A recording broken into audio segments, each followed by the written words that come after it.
Liquor scam గురించి కొన్ని నెలలుగా మనం చర్చించుకుంటూనే ఉన్నాము. ప్రతిరోజు కూడా ఏదో ఒక కొత్త విషయం కూడా మనం వింటూ ఉన్నాము.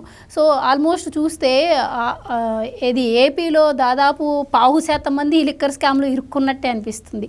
ఇప్పుడు నారాయణ స్వామి ఫోన్ కూడా మరి ఎఫ్ఎస్ఎల్కి పంపిస్తే ఇంకా ఎలాంటి విషయాలు బయటపడవచ్చు అంటారు? అంటే నారాయణ స్వామి ఆస్పెక్ట్ ఒకటి, అంటే ఏపీలో మద్యం పాలసీని మార్చారు. అప్పటి వరకు ఉన్న పాలసీని కాదని కొత్త పాలసీ తీసుకొచ్చారు. అందులో నారాయణ స్వామి పాత్ర ఏంటి? ఆ రోజు ఉప ముఖ్యమంత్రిగా, ఎక్సైజ్ శాఖ మంత్రిగా ఆయన పనిచేశాడు కాబట్టి ఆయనకి తెలిసి చేశారా తెలియక చేశారా అనేది ఇప్పుడు సిట్ ఎస్టాబ్లిష్ చేసుకోవాల్సిన పాయింట్. అఫ్కోర్స్ తెలిసి చేసినా తెలియక చేసినా నేరమే. నారాయణ స్వామి ఫోన్ ఎందుకు తీసుకున్నారు, దాన్ని ఎందుకు ఫారెన్సిక్ ల్యాబ్కి పంపించారు అంటే ఖచ్చితమైన, అంటే సిట్ పోలీసులకి ఖచ్చితమైన నమ్మకం ఏంటి అంటే ఈ తీసుకున్న ముడుపుల్లో నారాయణ స్వామి కూడా వాటా అంది ఉంటుందా అనేది వాళ్ళ డౌట్. అంటే ఎక్సైజ్ శాఖ మంత్రిగా ఉన్నాడు కాబట్టి నోరు మూసుకొని ఉండాలి అంటే ఎంతో కొంత తృణమో ఫణమో ఇవ్వాలి కదా, ఇచ్చి ఉంటారు కదా అన్న అనుమానం వాళ్ళకు వచ్చి ఉంటుంది. సో పాలసీ మార్చడం ఒకటి, ముడుపులు అందుకోవడం ఒకటి. ఈ రెండిటికి సంబంధించి నారాయణ స్వామిని పిలిచి అడిగితే అదేం లేదు, ఇది అక్రమ కేసు అని చెప్పాడు. అంటే జగన్మోహన్ రెడ్డి అట్లా చెప్పించాడు, ఈయనట్టగా చెప్పాడు. ఇంకొకటి ఈ నర్రెడ్డి సునీల్ రెడ్డి విషయం. అంటే ఈ సిట్ పోలీసులు మద్యం కుంభకోణం మీద దర్యాప్తు చేస్తున్న సిట్ పోలీసులు ఎంత ఎఫిషియెంట్గా కేసుని దర్యాప్తు చేస్తున్నారు అంటే నిజంగా చాలా, అంటే సిబిఐ లాంటి సంస్థలు కూడా ఈ సిట్ టీం ఎట్లా ప్రొసీడ్ అవుతున్నదో చూసి నేర్చుకోవాల్సిన స్థాయిలో పనిచేస్తున్నారు. చాలా అత్యంత గొప్పగా పనిచేస్తూ ఉన్నారు.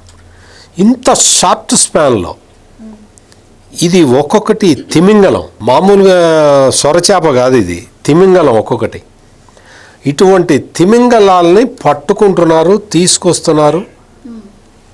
వాళ్ళు మాకు తెలియదు, గుర్తులేదు, మర్చిపోయాము అని చెబితే వాళ్ళతోటి నేరం ఒప్పిస్తున్నారు.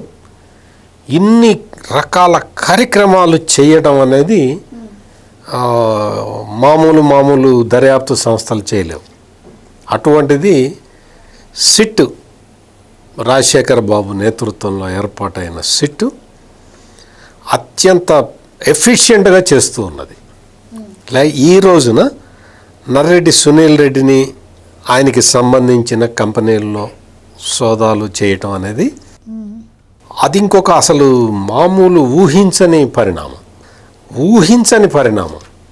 ఇతను ఎవరు అంటే జగన్మోహన్ రెడ్డికి సంబంధించిన అత్యంత సన్నిహితుడు. అంటే జగన్మోహన్ రెడ్డికి భార్య భారతీ రెడ్డి తర్వాత అంతటి ఇంపార్టెంట్ వ్యక్తి ఇతను. చాలా ఇంపార్టెంట్ వ్యక్తి ఇతను. అంతకు ముందర జగన్మోహన్ రెడ్డి అక్రమాస్తుల కేసులో ఎంఆర్ ప్రాపర్టీస్ అనే ఒక పెద్ద కేసు ఉంది. ఆ కేసుకి సంబంధించి ఇతను జైలుకు కూడా వెళ్ళి వచ్చాడు జగన్మోహన్ రెడ్డితో కలిసి.